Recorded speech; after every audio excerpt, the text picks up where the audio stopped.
T minus 20 seconds.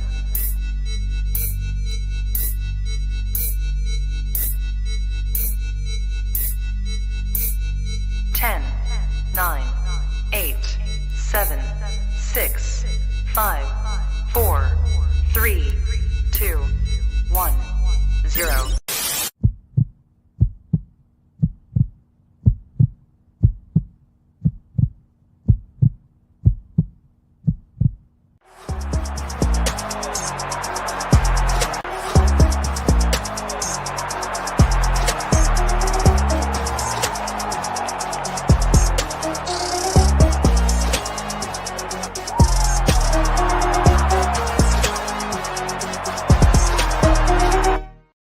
Hello, everybody, and welcome back. It is time once again for Out of the Tunnel. It is week 9, which is both happy and a little sad because now after this week, we only have 5 weeks left in the regular season.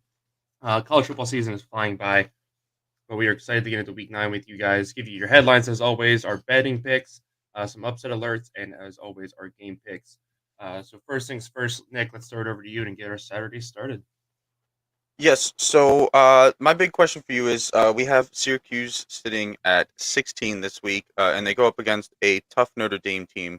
I want to know from you guys, do you think that Syracuse comes out today and proves that they belong in the top 15, maybe even the top 10 of the AP poll? Yeah, so Okay. I Sorry, first here. I forgot think to delegate who that- to go first. Sorry. So I think that they're definitely going to be able to come out today and kind of show that they deserve to be here. I think last week I had picked them to beat Clemson, which if you all hit the first quarter, you'd have thought that that was the perfect bet. Um, Unfortunately, they didn't score again the rest of the game, but it was crazy to see that game last week. I thought that they came out perfectly. I thought that Clemson's defense couldn't figure out where they were on the field, and then Clemson turned it on in the second half and showed why they're ranked fourth or fifth in the nation. So yeah, I think that Syracuse deserves to be in the top 15. I think that they're going to show that. I'm going to disagree. I don't think, first of all, I don't think Clemson's a top 4 team. I've said that enough this season. I started to believe in them, and then last week just kind of reinforced that all over again. I don't believe Clemson's a top 4 team. Syracuse absolutely should have won that game, and that alone would have proved that they do belong in the top 15, let alone the top 10, whatever you want to say. But we've seen this a few times from their offense this season. Slate and I watched, I believe it was the Louisville game. I can't remember exactly. No, Virginia, excuse me, where neither team could score. It was the worst offensive game I think we've ever watched. And then since that, there's been plenty of games like that where their offense just doesn't play. They played Purdue. Their offense did not show up until late in the fourth quarter, and then they scored a bunch of points. This was kind of the same thing. Their offense really wasn't moving the ball that well early. The only reason they had an extra touchdown is because they had a fumble return for a touchdown. So their offense was not anything exciting, and that's what concerns me for them going forward. Is especially to be ranked highly in the NCAA in these days, you need to have a good, consistent offense. It doesn't need to go out there. You don't need to put up 60 points every game. But their offense is very suspect. I have yet to see any form of consistency from them. If they could have put together a one decent drive in the second half last week, they win that game. I don't think they scored a single point in the second half last week. And if they do that, whether it's a field goal or if they get a touchdown, they are winning 28-27, and all the pressure is still in Clemson. But they just could not move the ball in the second half. You can credit Clemson's defense, but at the same time, like I said, we've seen this from Syracuse's offense before all season long. And honestly, without them beating up on an FCS Wagner team 59-0, I don't even know if they'd be ranked within the top 20 in our rankings that we have. So I need to see offensive production from Syracuse before I'm like, yep, this is definitely a top 15 team.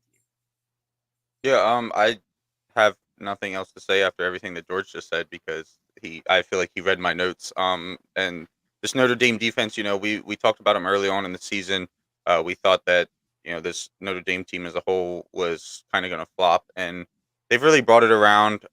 They've been playing well, and if you're Syracuse, Notre Dame's defense is not exactly the defense that you are looking to try to get your offense looking right against. So, we'll see how it goes this weekend, but I definitely agree with you, George.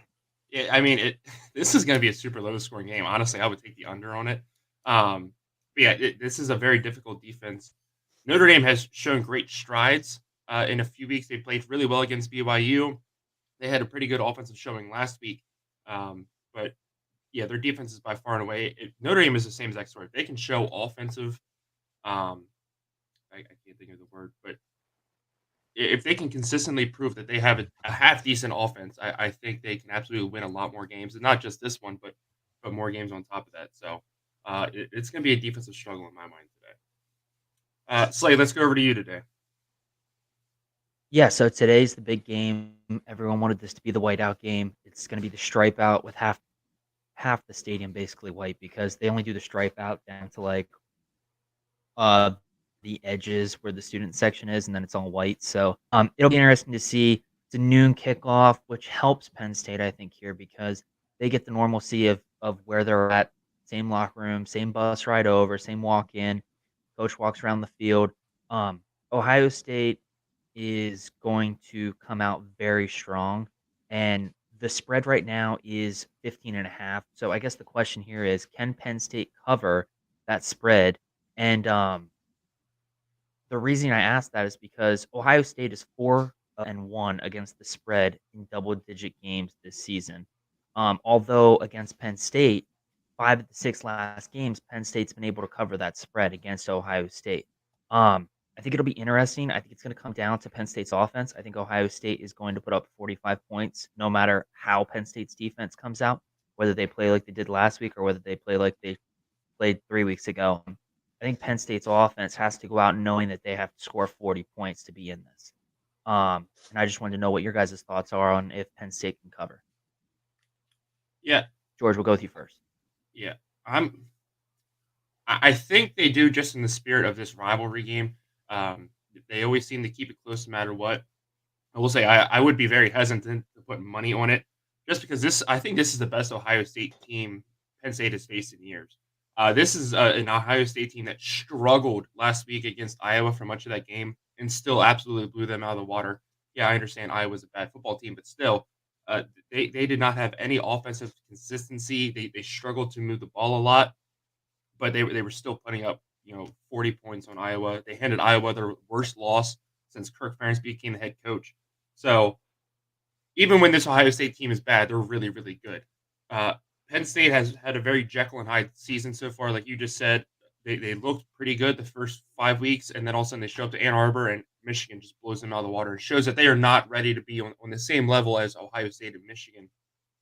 And then I would also argue the point where you said you think the noon kickoff helps uh, um, helps Penn State. I think it helps Ohio State more because, like I've said this before coming into the season, they're avoiding the whiteout. I feel like that's their biggest thing coming in every season is, oh, we got to go play in the whiteout. That's a much more difficult environment. I'm not saying this is going to be a quiet game or anything like that. I think it's still going to be very loud there, but I think playing that game at night just adds an extra element. So I think this actually helps Ohio State a little bit more. I think it's close, but I said this before. I had it bookmarked in my phone. My final score is Ohio State 42, Penn State 24. That's my guess for today. I said that for last. I think it's like 3 months I've said that now. Yeah, I will back George on that. He has said that. He even sent me the screenshot the other day to remind me. I do think that that Penn State has a good chance to cover. So we look at that Michigan game, and a lot of people, especially that don't watch very often, are probably like, "Oh, well, Michigan just beat them, whatever to whatever, absolutely creamed them, and Ohio State's ranked higher." Yeah, that's the case, and I think on paper, Ohio State is the better team than Michigan. But I think that Penn State matches up a whole lot better against Ohio State. And I believe George had talked about this a little bit either last week or on the regular podcast this past week. But Penn State matches up a whole lot better to Ohio State's offense than what they do Michigan's offense. Yeah, Ohio State can run the ball, and they run the ball pretty efficiently. But that offense is based more around throwing and CJ Stroud. So, we have one of the better secondaries as a whole in the country. And before that Michigan game, a lot of the talk was also on Penn State's run defense. It was a very good run defense. Michigan just kind of overpowered us. I don't think that Ohio State has the ability to do that at that same level as Michigan as far as in the run game. So if our secondary comes out and plays like they know how to play, it's Ohio State. It's a very strong offense. They're going to get their plays. Really, this comes down, and I feel like we talk about this every week, especially in games against good opponents. It's going to come down to Sean Clifford and whether we get, 2020 absolutely fumbling the bag, Sean Clifford, or we get 2019, you know, looks like he wants to be one of the best quarterbacks in the country, Sean Clifford. So, as far as the 12 o'clock kickoff, I kind of agree with George. I get what you were saying, Slade, but we definitely, need everything that we can get. You think back to 2016 where, we ended up winning that game and it was a night game. The energy was there, obviously, yeah, the blocked field goal, that's a play that happens maybe 1 out of every 10 times, but just as far as covering the spread, the more energy, obviously, the better chance we have of doing it. Like I said, I definitely think we match up better here and I think that there's a good chance.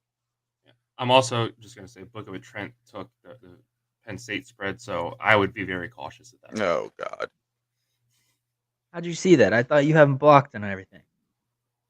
He did a thing with one of the other creators that I still follow for some reason. But moving on, we've had a lot of coaches on the hot seat already this year. A lot of coaches already fired. So I just want to get your guys' thoughts on some coaches that might also be fired this season. So I'm going to go through my picks to get fired quick. And I'm also going to throw out some names that I don't think will quite get fired yet. They're definitely on the track there, or they're having a slow start to the season. But I don't think just because of one, their buyout, and two, the short tenure that they have at their schools, I don't think they're going to get fired yet. So those coaches are Jimbo Fisher. His buyout is way too expensive. If anybody spends that amount of money, plus the money they would have to spend to bring a new coach in, there's no way that school could financially handle that. I don't care how much money the boosters throw at it. Mario Cristobal left Oregon, went to Miami. I am so happy to see him struggling, but I don't think it's time for him to get fired yet. Yeah, he has coached awfully this year, but again, his buyout is huge. It's been his first year. We'll have to wait and see what happens there, but I don't think so. Kirk Ferentz is another coach I don't see getting fired. Yes, Iowa sucks. Yes, he is a reason, but again, his buyout is really big. I don't think Iowa cares that much, honestly. He's been there since 1999. They like the consistency. They don't want a lot of change there. Maybe they pressure him to fire his son, but I don't think Kirk is going anywhere. And last but not least, I see Marcus Freeman's name thrown around a lot on some hot seat boards. Again, it's his first year. I think he's fine. He has done an outstanding job recruiting. I think the school understands they lost a lot of people through the transfer portal. So I think Marcus Freeman is fine for the time being. So I'm not going to say he's getting fired. My 4 picks to get fired so far, I have David Shaw from Stanford. Shaw's in his 11th season at Stanford. He has won 3 conference titles. His last was in 2015. He's won 5 division titles. His last was in 2017. 2018 was the last full season that he had a winning record. He went 4-2 in 2020.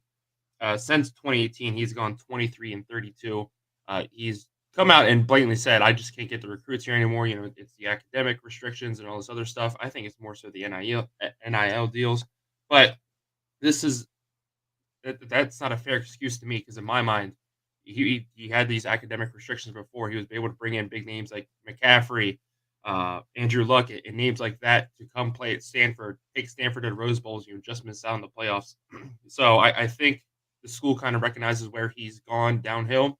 They see where the rest of the Pac-12 is picking up. They want to keep attention on the Pac-12. They want to keep Stanford as a high name in case they need to leave, go to the Big 10, Big 12, or something like that. So I would definitely look for Stanford to be making a move here soon. The next name I have to get fired this year is Brian Harsin. I don't think I need to explain that at all. There's a conversation every week that he is going to get fired before or after the game. It also came out this week that he told players if they want to redshirt at Auburn to just transfer. And now they've lost half of their 2021 recruiting class to transfers. And more people are leaving every day to go transfer. So there's absolutely no way he stays there. The next name I have is Justin Wilcox from Cal. This is the name heavily floated around to go to Oregon last year. He played at Oregon. A lot of people wanted an Oregon guy to come in and coach at that school. That did not happen. Wilcox is the big name floated around. He's in his 5th year at Cal. His record is 29-32. He has had 2 winning seasons, and his last winning season was in 2019. Uh, it looked like he had this Cal program on the turnaround. This year, they have one of the best returning classes in the Pac-12, and I think they have one conference win. And the last name is Pat Fitzgerald, the coach at Northwestern.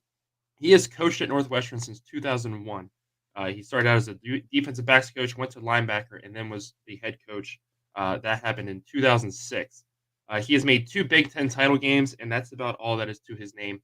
The last one was in 2020. They got blown out by Ohio State. They have not had a winning record since, and they have 1 win on the season so far. So I know that was a lot of talking from me, but just some thoughts from you guys. Nick, we'll go to you first.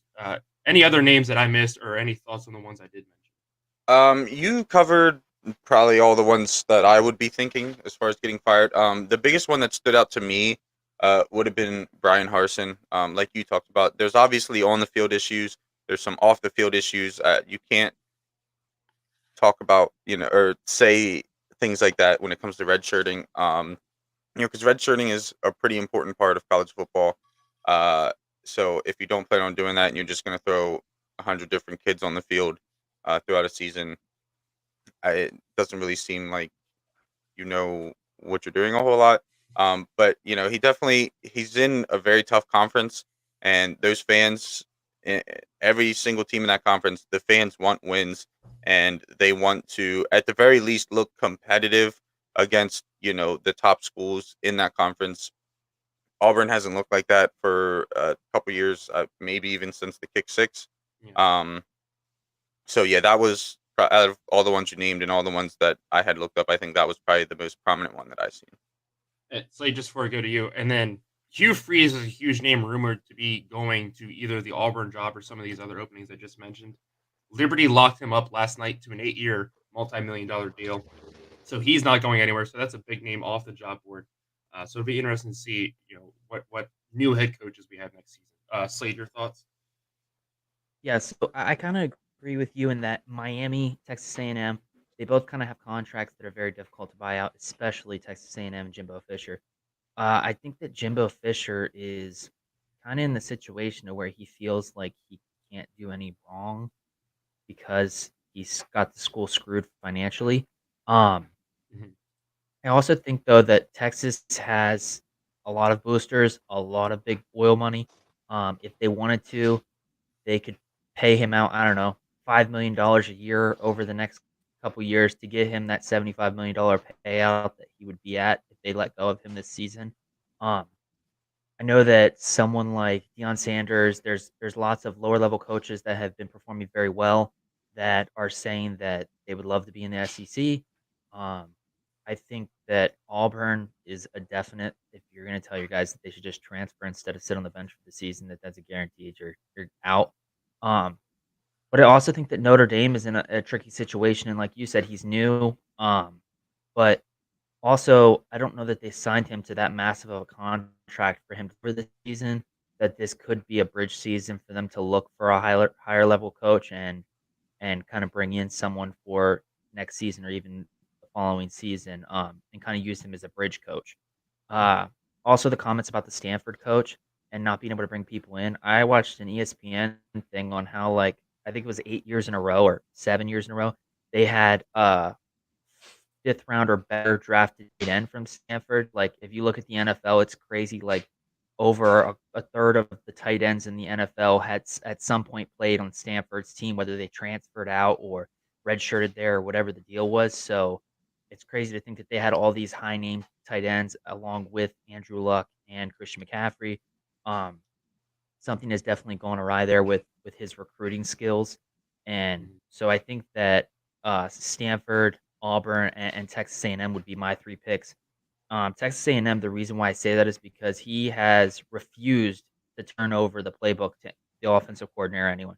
Jimbo Fisher is still the one calling the plays even though he's running an offense from 2005. Yeah. That you talked about the other week. He just refuses to update anything he's doing, and even his coaching style. You can see now. There's rumors that he got into an altercation with players after the game last week because they were eating candy and laughing after they lost to South Carolina. There's also a report out that 3 players have been suspended because they smoked weed before the South Carolina game. So I think he's just lost all control there. And honestly, I feel like that is a big issue with these college teams where, hey, we're going to let these kids make millions of dollars. We're going to let them come here and so on. It's almost like an act of entitlement. Like, okay, well, I'm getting paid millions of dollars. What are you going to do to me? Like if you don't want me to play, I will take my money and I will go to another school and I will go play there. Um, so I think that's definitely part of the issue, but it is That's a good wild to point see some also because the money is not linked to the school they're playing at. right.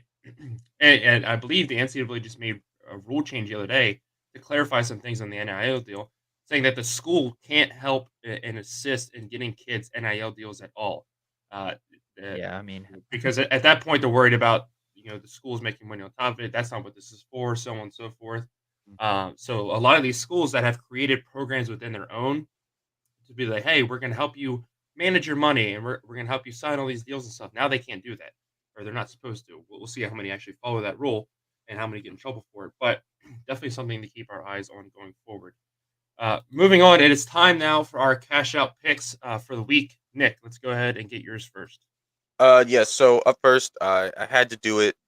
You'll see why a little later, but I had to go with PSU plus 15.5. Um, I just to not to harp on what I said earlier. I think this is a lot better matchup than Michigan. It's in our house. We always, other than that one anomaly that Slade mentioned, we always you know, uh, keep it close within 2 touchdowns. I'll consider that close. Especially when we're at home, we just always big rivalry game. That's what we do, and this is more of a hope cash out pick because I don't want to see my team get blown out by another Big Ten elite today. And my second bet, I have OK State and Kansas State over 55.5. It just seems like it's going to be a typical Big 12 matchup. I know OK State's defense kind of stepped up last week, so I'm kind of counting on them to have a down week this week and let Kansas State score on them. We know that they're going to, put up about 40 points, if not 40 points or more. So I think this is going to be a high scoring affair. Slate. yes, so I like those. Both my picks are the first one's gonna be Ole Miss at -1.5 against Texas A&M. I think they're coming off a bad loss last week, and I think they're gonna kick it into gear. And even though they're in College Station this week, I think that, like we had mentioned, there's a lot of problems surrounding Texas A&M, the players on the sidelines, coach. I think that Ole Miss is able to go in here and get it done at least over that 1.5 point line. And then the second one, sorry to Tony, had to go with Illinois here, -7.5. Illinois has been able to put at least 10 points spread on their opponents all except for one game, I think, this season.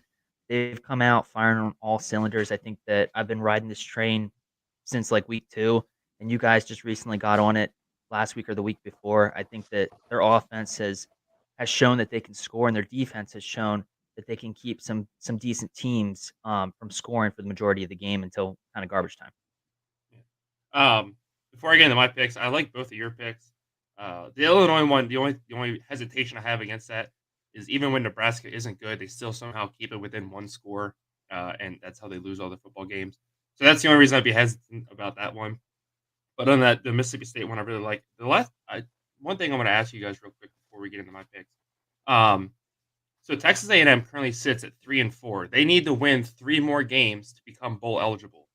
Their schedule is Mississippi, Ole Miss at home today, Florida at home next week. Then they travel to Auburn. Then they have UMass at home, and then LSU at home. So they have 4 games left. You guys see, or excuse me, 5 games left. You guys see 3 wins in there to get them the bowl eligibility. No. No, I do not. I maybe if they can get They beat lucky. Florida and UMass. I have Auburn and UMass. Florida would be the coin flip game for me. But other than that, I honestly don't see a way for them to get to bowl eligibility. If they lose that Florida game, they're done. I think there's no way they beat LSU at home either. So could you imagine? And everybody makes these jokes, but it's a $95 million team basically at this point, and they might not even make a bowl In the my cash out picks, I'm going to go with the Penn State Ohio State over. Again, I said my score prediction earlier, 42-24. Even if that doesn't come true, I think both teams easily score over 30 points. That or Ohio State puts up 60 points on their own. It's gonna be a really close, high I scoring agree. game, or Ohio State's just gonna blow them out 60-0. So I'm gonna go with C.J. Ohio State Stroud Penn on the State over. bench with 10 minutes left in the third quarter. Yeah. Um, and then my other one is Northwestern and Iowa under 37.5. We got away from the Iowa unders for a little while. They are still a very bad team. Um, Northwestern is equally as bad. They only have one win, and that was against Nebraska across the pond, as they call it. Um, yeah, there's not much to say about this game. Both teams are awful on offense. Northwestern doesn't have a great defense, so maybe Iowa can put up some points, but I don't think anybody's. Iowa shuts them out 35-0, and I think that's the final score, if anything. So still hitting the under. Let's look at our Jack Wagon Sports top 25 this week before we get into our upset alerts and then our game picks. Ohio State stays at number one. Tennessee jumps from fourth to second. Alabama stays at third. Georgia drops from second to fourth. Michigan stays at fifth. Clemson, after beating Syracuse, jumps from ninth to sixth. TCU, with a big win, jumps from 12th to seventh. Tulane is climbing the standings. I don't think anybody had that coming. They jump from 14th to 8th. Ole Miss drops from 6th to ninth with a tough loss at LSU. Syracuse from 8th to 10th with their loss. Texas with another loss. They dropped from 7th to 11th. Illinois actually dropped one spot. I believe they had a bye week last week. They dropped from 11th to 12th. I think you're USC stays at 13th. LSU jumps all the way from 21st to 14th. James Madison with another tough loss. This one, I believe, was their first loss at home. Falls from 10th to 15th. Oklahoma State jumps from 17th to 16th. Penn State is back into the rankings at 17th. Wake Forest is back in the rankings at 18. Oregon with a big win against UCLA is 19th. UCF falls 5 spots to 20th. Utah is falls 3 spots to 21st. Air Force falls to 22nd. Western Kentucky stays at 23rd. Washington into the rankings at 24th. And Mississippi State falls to 25th. So that is the updated Jack Wagon Sports Top 25. Nick, let's go ahead and let's get your top 25, or excuse me, your upset alerts. Yeah, so I kind of talked about it a little earlier. I think that Syracuse is on upset alert today. I think that this is a good Notre Dame defense. I think it's a good Notre Dame team as a whole. Minus those first couple weeks, they've seemed to really get back on track. Plus, we not on purpose, but kind of have accidentally talk crap about Notre Dame like every week on this show, and the family usually has something to say about it. So I wanted to show Notre Dame a little love today. I definitely think Syracuse is on upset alert. Slate. So I went kind of a easy pick here. I went with Cincinnati. I mean, they're not favored to win, but they are ranked in the AP poll. UCF is favored by 1 point, and I think that the crazy part here is that UCF can just run the ball like it's nobody's business. I mean, their rushing is up there with Michigan, Blake Corum when it comes to. I think they average like 260 rushing yards a game. Just ridiculous, and so I think that they're going to be able to get it done against Cincinnati. I mean, I was on the Cincinnati train at the beginning of the season. I thought they were going to beat Arkansas, and then they got beat by Arkansas, and then they've kind of just limped around and throughout these games the rest of the season in games that they should have been blowing people out. So, and I think we talked about it on Thursday or Wednesday, about how they had a very close game that I think that both Nick and I thought that should have been a touchdown game, and they ended up only winning because of a missed 2-point conversion with like 2 minutes left. For my upset alert, I'm going to go against Wake Forest. I think Wake Forest still wins this game, but I think it is definitely a trap game for them. They're traveling on the road to Louisville. Louisville has built up a little bit of momentum since a slow 3-3 start through their season. They beat two very good teams back to back now. And Wake Forest has a very difficult schedule ahead that they may be looking forward to. After this week, they play at NC State. They have UNC at home, and then they have Syracuse at home. So very tough 3-game stretch after this week. They might get caught looking ahead. I think Louisville, like I said, they're building a little bit of momentum. They can put up some points on Wake Forest. Wake Forest's defense is not the greatest as we've seen before. If this gets into a shootout, who knows what happens. but I'm going to put Wake Forest on upset alert this week. Now it is time for our game picks. Before we do that, let's go ahead and update you with the standings real quick. Slade still leads, but I'm gaining on him. Let's hope I can continue that this week. Um, and then in cash out picks, Nick still leads the way. And please don't ever bet on the same bets that I put in. Just be losing yourself money. So with that said, let's go ahead and let's get into our game picks. First game up, we have Coastal Carolina at Marshall. This will be 7 p.m. on the NFL Network. Marshall opens as a 2-point favorite. The over-under is 55.5. Nick, who are you going to take? Yeah, so I had to double check just to make sure because I thought that I was picking Marshall, and yes, I did pick Marshall. This is a team that earlier in the season, we kind of just talked about it, beat Notre Dame. Yeah, Notre Dame was kind of in a crappy situation at that point. They just got absolutely blown out in a game that people thought they might make close. But this is still a good Marshall team. And Coastal Carolina is no, slouch either. The spread is only 2 points, but I think that Marshall ends up getting it done.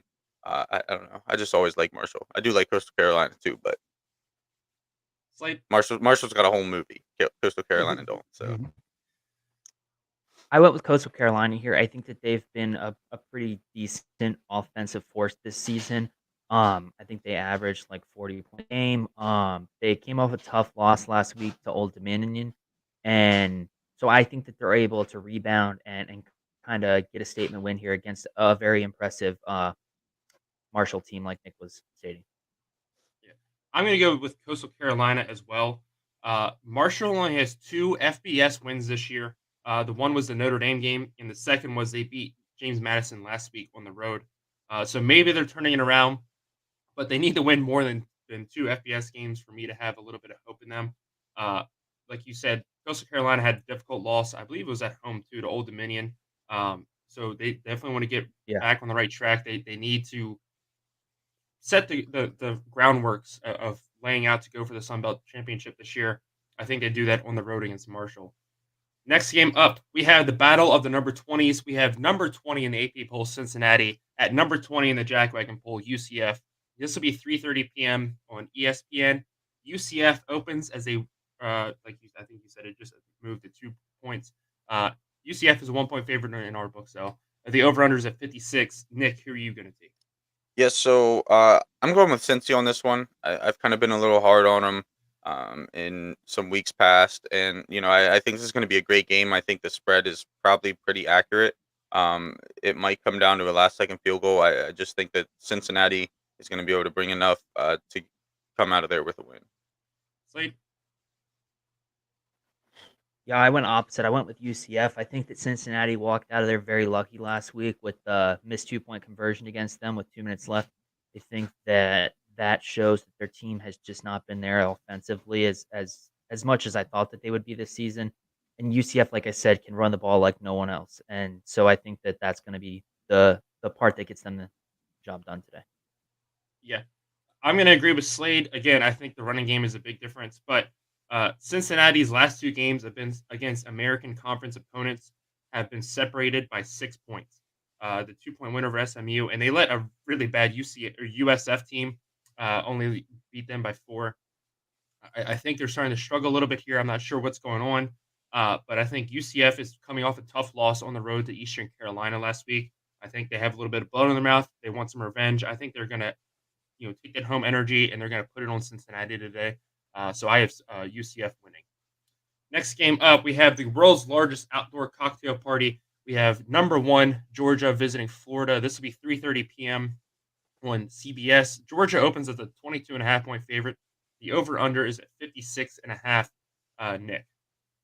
Yeah, I have to go with Georgia on this one. However, this is a kind of sneaky good Florida team. They've shown flashes of some pretty high level football, and if Georgia lets them hang around like they did, was that Missouri Yeah. earlier in the season? Yeah, if they do something like that, it's going to be more difficult for them to come back against a team like Florida than against Mizzou. Slade?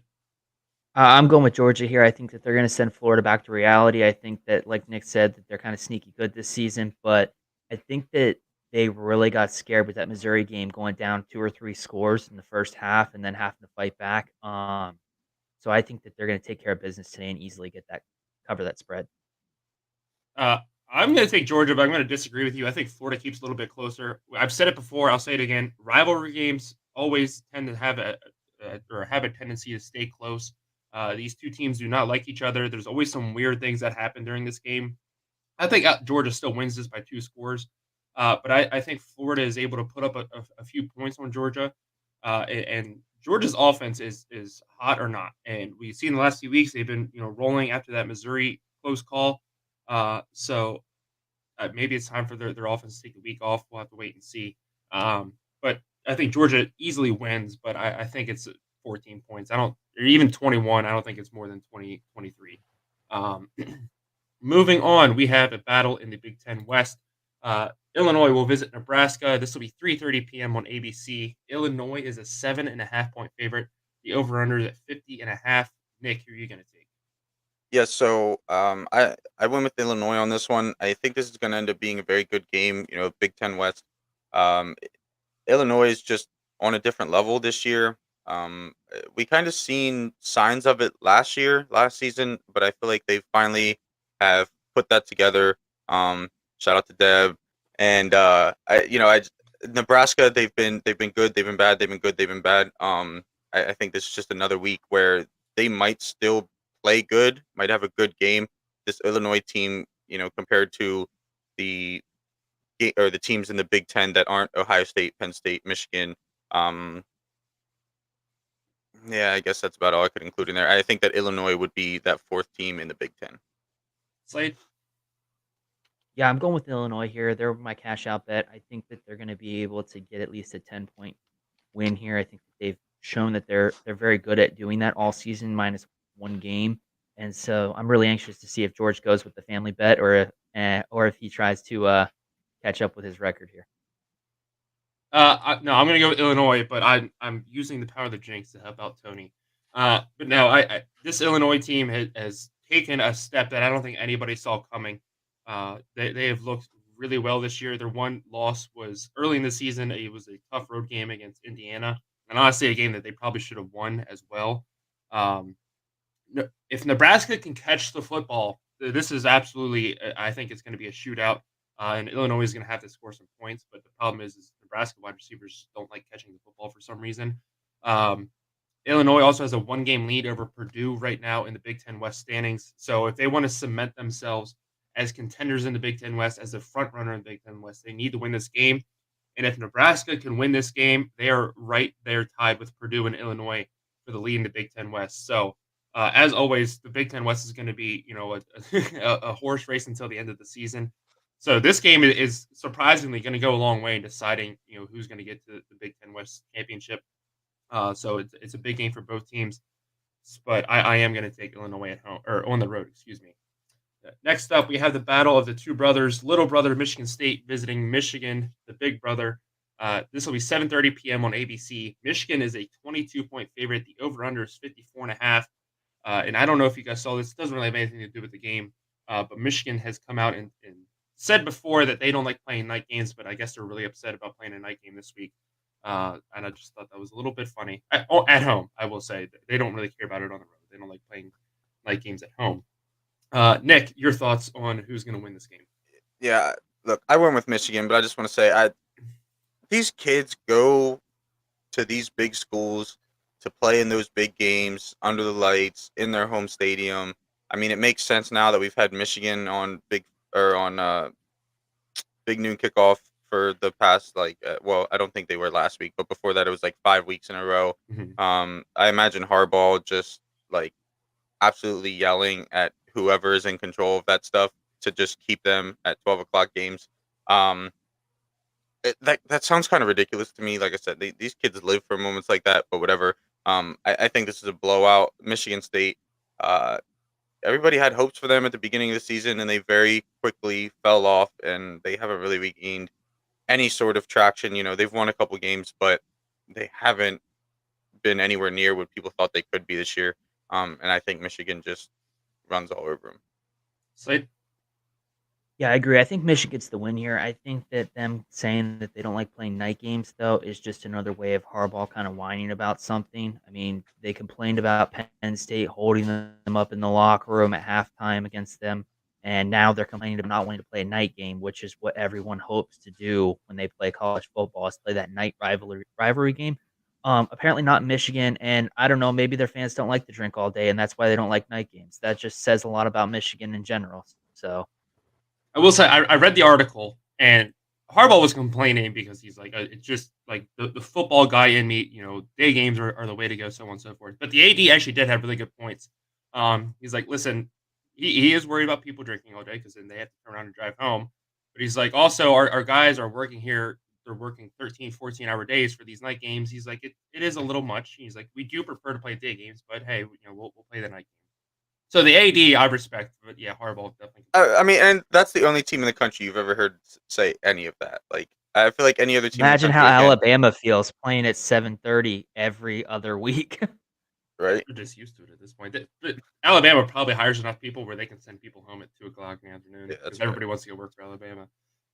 Moving on. Well, my pick, I'm going to go with Michigan, but I think this game goes one of two ways. Either Michigan State keeps it close and wins, just because ever since Mike Hart made those little brother comments about Michigan State, I believe it was 2007. I think Michigan State has a winning record against them. But Michigan needs to prove that they are for real this year. This is a game that they should have won last year. They had the better team, and Michigan State pulled out the win at home. If Michigan wants to prove that they deserve to be back in the college football playoff, if they're ready to fully be on the level of Ohio State year in, year out going forward, they need to win this game. And if they can run the ball like they did against Penn State, like they have all season, with Corum and I believe it's Edwards in the backfield, they win this game, and that's what they need to do. Moving on, we have Notre Dame visiting number 16 Syracuse. This will be noon on ABC. Syracuse is a 2.5-point favorite. The over/under is at 48. Nick. Yes. So again, I stuck with the family pick here. I went with Notre Dame, but I do think, like I talked about in my upset alert, I think that Notre Dame is a very comparable team on paper to Syracuse. We've kind of hyped Syracuse up a little bit. I was hesitant to get on the bandwagon. Finally, got on the bandwagon. They ended up losing. Um, but I just think that Notre Dame has been gathering that momentum. We got only a couple games left in the season, and they want to try to make their run to carry that momentum into the offseason, into the next season. That goes a huge way in recruiting and all sorts of other things. So if this is a game that, or this is a game that I think Notre Dame has to win to kind of get the program back on track, and I think that Syracuse, after they're probably going to think they're a lot better than they are after a close loss to Clemson last week. So I'm going Notre Dame. Slade. Yeah, I'm going with Syracuse here. I think had they played the second half last week, we'd see them ranked, I don't know, sixth in the nation, especially with UCLA's loss. I think that they just need to come out and play the way that they were playing in the previous weeks. I've seen them play two bad games now. The one being the game that George and I watched against Virginia, and now last week they just didn't play the second half. It was like they sent out the third string guys. They're like, "Look, we got this. We're up by 2 scores. You're good to go." So I hope that they play the whole game today, and I think if they do, they have enough to get the win. Yeah. This is a Notre Dame team. They're 1-1 against ranked opponents. I will say that the one they lost to was Ohio State. The one they beat was BYU, who has now lost 4 straight as of last night. They lost to Eastern Carolina at home. But they also, Notre Dame will have to play Clemson next week at home. Maybe their eyes are looking forward to that game. Maybe they get caught up. But again, Syracuse, I don't see enough from their offense. I need to see more from their offense to believe in them, to see that they really are a contender this year, not a pretender. And until I see that, I think Notre Dame's defense is going to be a little bit too much. I think Payne has a decent day. I don't think he's going to play exceptionally well. But I think Notre Dame does just enough to pick up the road win this week. And they get another ranked win, and they move up in the standings a little bit. Moving on, your guys' favorite game this week, we have Ohio State, the number 2 team in the country, visiting Penn State, the number 13 team. This will be the big noon kickoff. Ohio State, like we just said earlier, favored by 15.5. The over/under is 61. Nick. Yeah, so I ended up going with Ohio State on this one for mainly one reason, the reverse psychology, or 2 reasons: the reverse psychology jinx, and I got to start making up some ground on Slade in the picks. And I seen that he went with Ohio State, so I couldn't take a chance on going with Penn State here. But if Penn State is to win this, here's my reasoning. So we talked about it previously. We were talking about it in our chat the other night. 2016, Penn State started the year unranked, ended up going 5-0 at some point. I don't remember exactly what week. Got blown out by Michigan. Had Ohio State come to town in Ann Arbor. Had Ohio State come to town. Ended up winning off that block field goal, which is probably one of the. Sorry, I made a mistake. At least as a Penn State fan, one of the most iconic college football moments to me. But it's kind of all setting up like that. People don't think we have a chance. So it's going to be a fun game. Slate.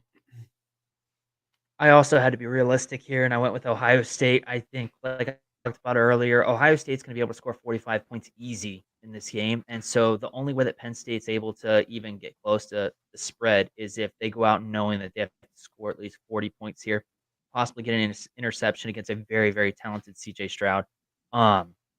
Their defense really has to step up today. I think that they have to be ready for the run at all times, even though it's not going to come very often. CJ Stroud's going to be throwing the ball all over the place, and their defensive backs have to be ready. I also think that going back to the other picks, I picked against Oregon last week, and I picked against Notre Dame 2 or 3 weeks ago. Both times they won, so I might be the jinx. And so the Huskers and Notre Dame could very well win today.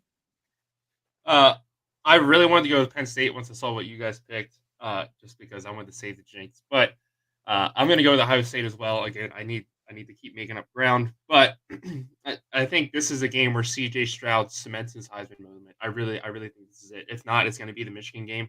But I think, like I said, 42-24 is my score prediction.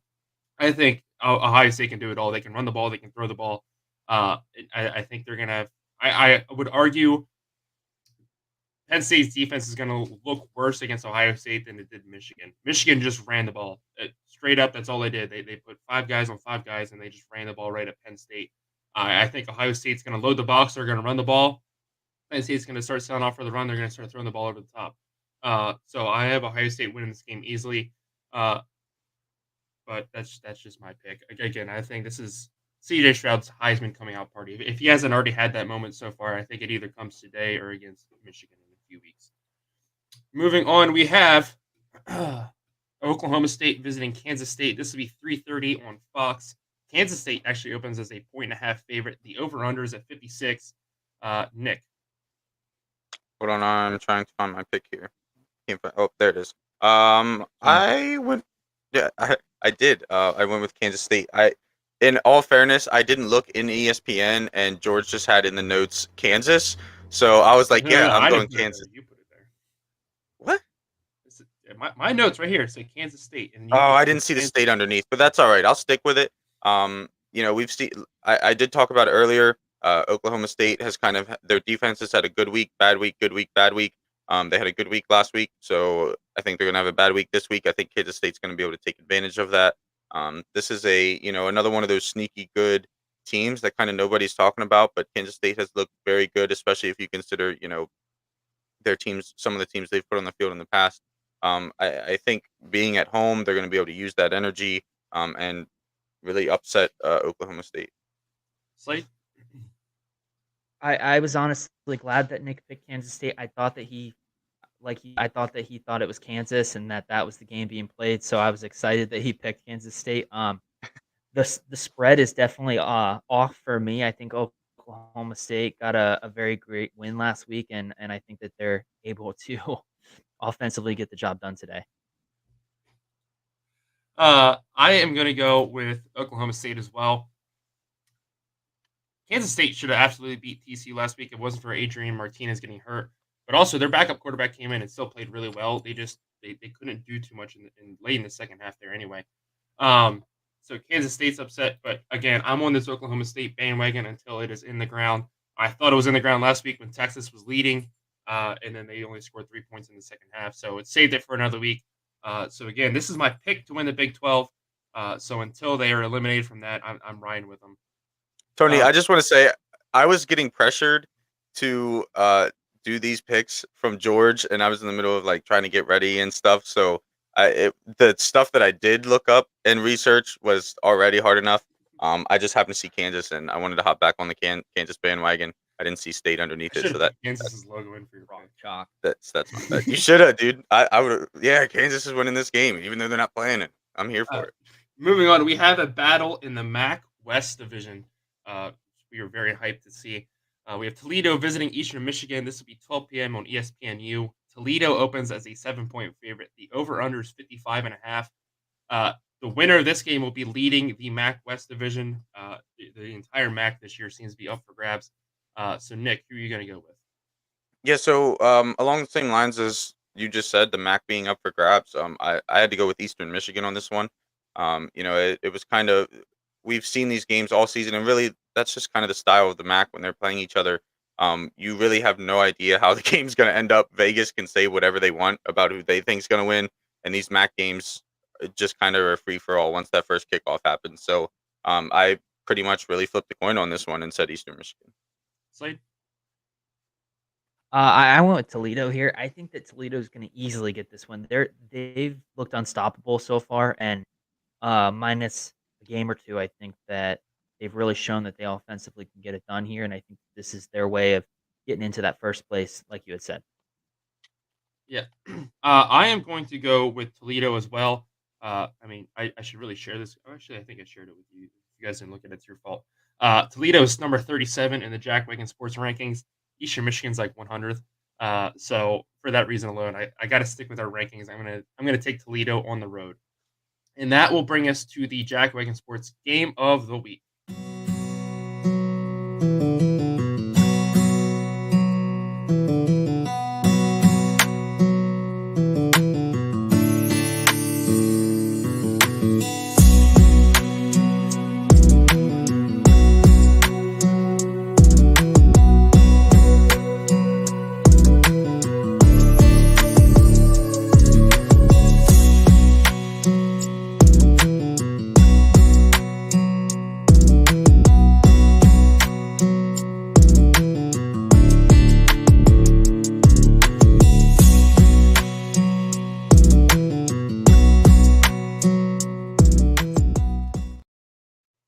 So that is right. Kentucky at Tennessee will be the game of the week for Jack Wagon Sports. This will be 7 p.m. kickoff on ESPN. Tennessee opens as a 12.5-point favorite. The over/under is at 63.5. Nick, who are you going with?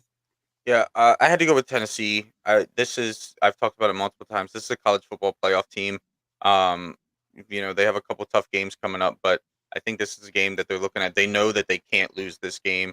That's with the tough schedule they have coming up. This losing this game would be absolutely detrimental to them. I think that Kentucky is going to make it a very interesting game. We picked this game of the week because actually I think the wheel of I don't know what we call it, but the randomizer wheel that we used picked it, but we wanted this game because these are two very good teams.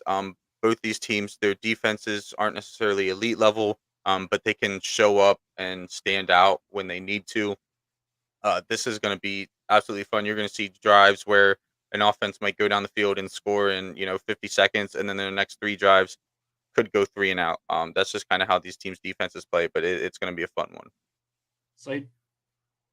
Yeah, I went with Tennessee here also. I think that they know, just like Georgia, that they need to be scoring a lot of points right now because when those two come together to play that game, whoever loses really has a tough way of getting into the playoffs. I mean, there's still like the possibility of such, but they need to be on offensive drive right now. 45 points is not enough in these big game matchups. I think, like we had said, Georgia needs to score a lot of points today, and I think Tennessee's the same. I think Tennessee needs to get. I think that they need to score 45 points on their own today against a very good Kentucky team, and Will Levis might be closer to being healthy, which might make that difficult for them. Yeah, I'm going to take Tennessee as well. Again, until they show me a reason I shouldn't take them, I'm going to. Um, but they do have Georgia next week. Are they looking ahead a little bit to that game? Or are they kind of looking past Kentucky? Will Levis has bounced back since that Ole Miss loss, and he came back from his injury. They beat a very good Mississippi State team, and they're kind of rolling here a little bit after people thought once they had those two tough losses to South Carolina and Mississippi that the wheels were just kind of fall off. So I'm definitely looking for Kentucky to continue their bounce back. But I think it's a very tough thing to do. Going into Neyland, Tennessee's wearing those blackout uniforms. They always play super well in those. Oh, they're so nice. So I think it's going to be a difficult week. But again, is Tennessee looking ahead? Can they get trapped in that? But this is going to be a really good game. I'm excited to watch this. And that will wrap up our picks for Week 9 of college football. That will wrap up our show for Week 9. We hope you guys enjoyed it. As always, please like and subscribe. Turn on your notifications so that way you guys know when we go live every week. We hope to see you next week. If you want to see our past weeks, see how bad we were at picking games for those, go back and you can go back and watch those as well as our weekly podcast that comes out every Thursday. We will see you guys next week. Thank you very much and enjoy your Saturday. See you guys. Go Jayhawks. Oh, he pieced out quick. He hit He didn't the even end he instead didn't of even end turn it the live off. session. Oh, we don't know how to do it. Do you have the That's- ability to do it? I don't know. Let me see. Stop